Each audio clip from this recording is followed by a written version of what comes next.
Selamat datang di podcast Kompimpa kedua. Kalau kemarin kami sudah sempat bincang-bincang ya dengan Mas Anis. Sekarang kebetulan ada Bude Ibu Mei namanya, selaku pembina dari komunitas peduli Papua. Karena beliau ini agak sibuk, jadi kami sempatkan waktu 10 menit untuk ngobrol singkat terkait dengan Kompimpa. Mungkin sebelumnya Bude bisa perkenalkan diri singkat kepada teman Kompimpa. Oke, halo, perkenalkan nama lengkap saya Meita Saptadiana. Di Kompimpa saya biasa dipanggil dengan Bude karena mungkin saya yang paling tua di sini. Jadi mereka semua panggil saya Bude.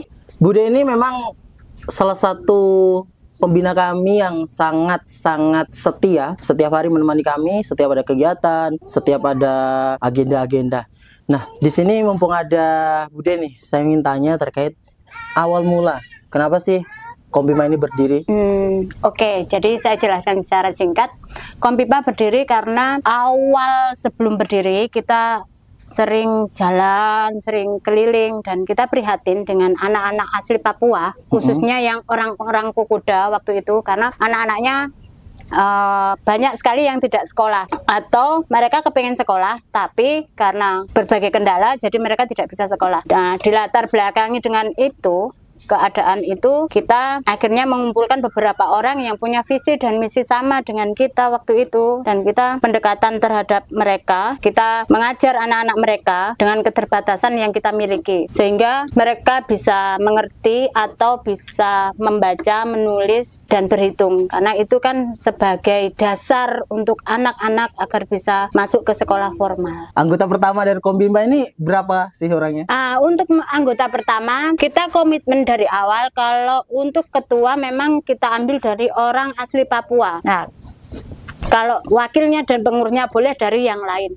Kenapa seperti itu? Karena kita kepengen adik-adik atau teman-teman yang asli Papua ini, mereka punya keinginan untuk bersaing dan keinginan untuk membangun teman-temannya agar mereka lebih bersemangat lagi untuk bersaing dengan para pemuda atau pemudi yang lain. Dan bagaimana tentang tanggapan masyarakat yang mungkin tadi sempat disebutkan diajar anak-anaknya dengan pertama kali memperkenalkan Kompimpa? Sebelum ngajar pasti perkenalan dulu. Gimana sih tanggapan dari masyarakatnya? Ya, awal-awal kita ini dapat pertentangan yang sangat keras karena mungkin melihat penampilan saya sama almarhum Mbah. Kalau almarhum Mbah memang lebih bisa masuk karena penampilannya yang sangat apa ya, bisa masuk ke orang-orang Papua. Sedangkan saya kan karena saya berjilbab, jadi mereka punya stigma negatif kalau saya mendekati anak-anak mereka, pasti saya akan membawa mereka masuk ke agama saya. Padahal kan misinya kita tidak seperti itu, hanya kepengen mengajar agar anak-anak ini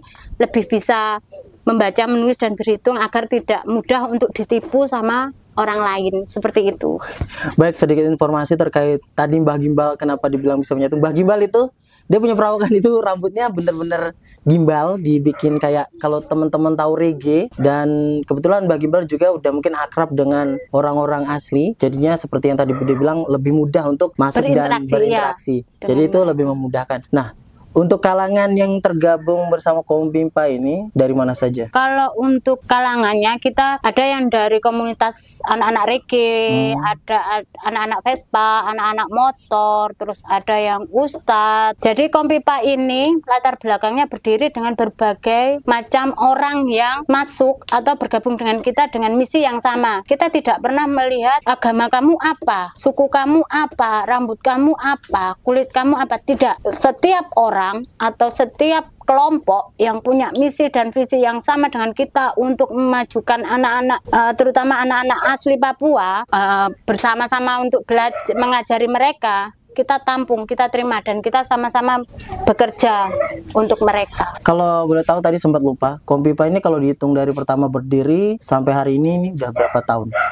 Kalau dari pertama berdiri, sebenarnya Kompimpa ini bekerja dulu baru berdiri. Oh iya. Istilahnya kita beraksi dulu, baru kita berpikir kalau seperti ini terus tanpa ada wadah yang memadai kita tidak akan bisa bersama-sama. Iya, lebih enak ada wadah yang jelas gitu. Jadi akhirnya setelah 1 tahun kita bekerja, kita berpikir untuk membuat wadah. Kompimpa ini berdiri tanggal 18 Maret 2017 setelah 1 tahun kita bekerja. Terutama waktu itu kita aksinya, banyak aksinya di kampung-kampung Kokoda. Ada yang Kokoda Muslim, ada yang Kokoda Nasrani, ada yang Kokoda campuran. Artinya dalam campuran ini ada yang Muslim, ada yang Nasrani. Karena saya juga kebetulan anggota baru di Kompipa, jadi saya sempat melihat di profil-profil Instagramnya bahwa sempat ada pembangunan masjid, ada sempat pembangunan sekolah. Nah tentu itu butuh dana untuk mendanai sekolah dan mungkin musola. Itu menggunakan dana dari mana? Awal-awal kita dari dana pribadi. Jadi setiap waktu itu belum anggota ya, setiap orang yang bekerja dengan hati, jadi kita keluarkan uang dari uang pribadi masing-masing. Tapi lama-lama karena ada orang melihat aksinya kita, mereka kasih bantuan seperti profil tank, terus kayu. Dulu malah awal-awal itu kalau kita kehabisan bahan dan kita nggak pegang uang, kita malah pinjem dulu. Istilahnya kita ngutang dulu di toko bangunan, nanti kalau ada uang kita baru bayar. Oh, ya, alhamdulillah waktu itu masih dipercaya sama orang untuk berhutang bahan bangunan. Mungkin melihat, oh ini ternyata untuk umat, untuk jadi dibantu. Nah, ngomongin soal perekrutan, kan ini udah dari tahun berapa pertama berdiri? 2017. 2017, sekarang udah 2024. Untuk sistem perekrutannya bagaimana? Kan siapa tahu teman-teman Kompipa ini setelah melihat ini pengen nih, penasaran. Walaupun awalnya penasaran, kami harapkan juga tertarik dan mungkin aktif ya. Gimana sih biar bisa gabung dengan Kompipa?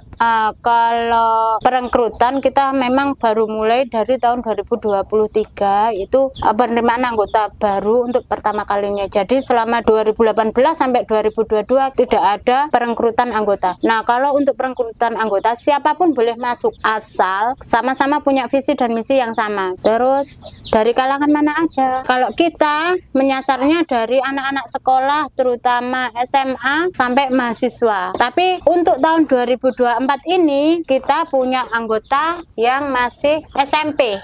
Oh, iya. Masih muda-muda ya? Iya. Itu kenapa dipilih yang muda-muda? Ya karena atau mereka tertarik masuk gitu? Ya, pertama memang mereka tertarik masuk. Kedua, dengan anak-anak muda ini kan mereka kerjanya masih gesit ya, masih gesit. Terus pemikirannya mereka kan, kalau anak muda kan pasti pemikirannya gini, kita punya ide begini, kita punya ide begini. Ya saya tidak menghina yang tua ya, karena saya sendiri tua.